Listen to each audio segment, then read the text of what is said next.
Sen bu yerda nima qilyapsan? Senga bu yerda pishirib qo'ydimmi? Men siz uyingizligini bilmadim. Menga qara. Agar biror bir gap og'zingdan chiqadigan bo'lsa, sharmandangni chiqaraman. Jim o'tir.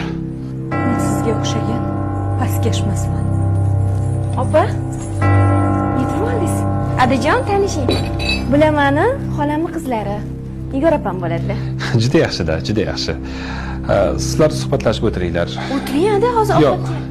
Men hovlida qiladigan ishlarim bor. Men bora qolsam bo'lardi. Mehmonni men o'zim kuzatib qo'yaman. Dadajon, siz ovora qilib qo'ymaymiz? Yo'q, ko'chada ishim bor. Men o'zim ketaveraman taksi tutib. Taksi nima qilasiz, yig'ishtiring? Mana dadajon borib qo'yarlar sizni. Yo'lgacha o'zim tashlab qo'yaman. Rahmat, dadajon.